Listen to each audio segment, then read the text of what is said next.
It feels like not a day goes by where someone doesn't ask the question, should I get this watch or that watch? Heck, I've asked the question myself on more than one occasion. Now, unless you're operating on an unlimited budget, you probably have to make a decision on where you want to allocate your expendable income from time to time. When it comes to watches, sometimes they are two very similar watches. Other times, they might be two watches that you really like, but that are polar opposites from one another in terms of style, aesthetic, and genre. What's up, YouTube? I'm Guy, and today we are going to play a little game of this or that. I posted the question on the JustBlueFish Watch Club Facebook group, and I posted it here on YouTube, asking you guys if you're facing any watch choice dilemmas. We're going to take a look at some of those responses, and I'll offer up some quick opinions on which watch I'd select if it were my decision. I'm not going to go into a ton of in-depth analysis here. I'm just going to do some quick picks. You guys, you can play along as well and leave your picks for each one of the entries down below in the comments. But before we jump into that, first a quick word about today's video sponsor. Wrist Candy Watch Club offers NATO and traditional straps in nylon, perlon, leather, and canvas. They use a soft, comfortable, and durable nylon on their NATO straps, and their perlon straps feature braided nylon with a size-adjustable buckle to fit any wrist. Visit wristcandywatchclub.com to view their collection and leave a comment below with the hashtag WCW to enter this month's free strap giveaway. Now, the first entry we're looking at was posted by Kevin on the JustBlueFish Watch Club Facebook group, and he wanted to know if he should go with a Serena DS Action Diver or the Mito Ocean Star. I haven't seen the Serena in person, but I did do a review on the Mito a while back, and I really liked it. And looking at those two watches, from the perspective of specifications, they're both very similar. Nearly the same dimensions, both use a version of the Powermatic 80 movement, both have at least 200 meters of water resistance. So it's really going to boil down to a preference in style. That said, for me, I think I prefer the Mito by a hair, and that's the one that I would choose. But I don't think you can go wrong either way.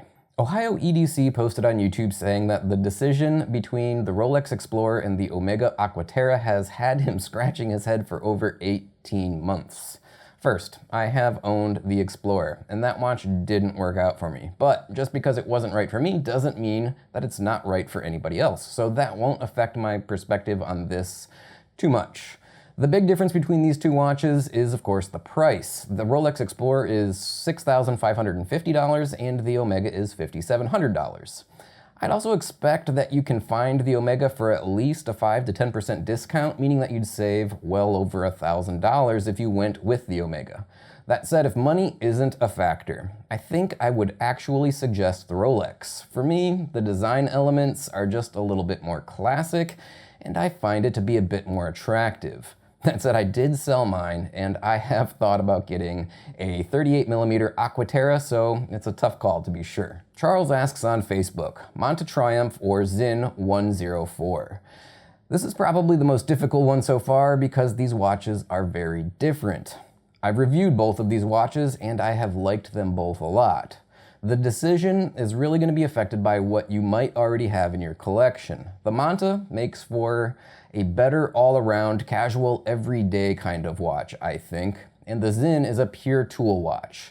As a one-watch collection, I think I'd go for the Monta, but if you really wanted to add a cool, high-quality tool watch to a collection that's lacking something like that, the Zin really is an easy choice. This one comes from the YouTube community post, and it is from Ryan, who asks which I would pick between the Rolex Oyster Perpetual 39mm and the Grand Seiko Snowflake.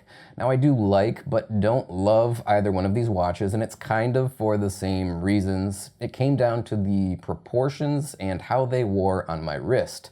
So it would be kind of hard for me to pick either, but if I had to choose one or the other, I think I would actually go with the Grand Seiko, and it's mostly because of the spring drive movement. I'm a big fan of accuracy, and I do like the spring drive. And let's be honest, I think if I'm gonna buy a Grand Seiko, more specifically a spring drive watch, the one to get is the Snowflake. Going back over to Facebook, Antonio says that he has a low budget because he's a student right now and he's looking for something to celebrate with. He asks about the Seagull 1963 chronograph and the Hamilton Khaki Field Mechanical.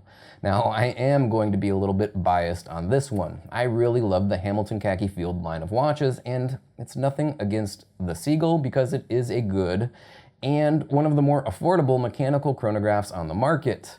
But I'd get the Khaki Field every single time. I've had a couple of Hamiltons, and they have been some of the favorites of my watch collection over the last couple of years. Stylistically, the Seagull really doesn't do anything for me, but a military field watch is just about one of the coolest designs in my book. Jojo posted in the YouTube thread asking about the Casio HDA600B in either black or white. Now, they appear to be selling for about $20 right now on Amazon, so I guess I'd say why not both? Now, if that isn't an option for some reason, you can really never go wrong with black. Another one from YouTube, Alex K can't decide between the Cartier tank and the JLC Reverso. Now, I think this is gonna be an unpopular opinion. Actually, I think I know it's gonna be an unpopular opinion. But if it were me, I'd get the Cartier tank. I really love that watch as far as dress watches go. And if I were ever going to get an expensive dress watch for my collection, either in solid gold or stainless steel, that would probably be the one. Now, I know people are gonna argue that the Reverso started its life as a sports watch and it's not a dress watch, strictly speaking. But yeah, in today's culture, I think it's a much more conservative piece than your typical sports watch. So yeah, regardless, I'm gonna go with the dark horse and I'm choosing the Cartier tank, even though I do like both. All right, guys, this will be my last one for the this or that segment. I hope you've been posting your picks along with me down below in the comments section. Now, this question is from Johnny on the Facebook group, who's actually one of the group's moderators. He is wanting to pick between two JLC Reverso models. He's got the Tribute to 1931 or the Reverso 976. He also mentions that he has only one black dial watch in his collection right now. Now, I have to say that despite that, I think I'm still picking the 976. I love the small second subdial and the display case back on this model. That said, just because it's my pick doesn't necessarily mean that it's the right pick for you, and perhaps the 1931 makes more sense given the composition of your collection. All right, guys, that'll wrap this one up for today. As always, thanks for tuning in. Thanks to Wrist Candy Watch Club for sponsoring today's video, and don't forget to leave a comment down below with the hashtag WCW to enter the free strap giveaway. Winners will, of course, be selected after the first of the next month coming up. Also, feel free to pop over to the Just Bluefish Watch Club Facebook group and join in the watch discussions. It is a great group over there. With that said, I'll go ahead, sign off, and say bye now.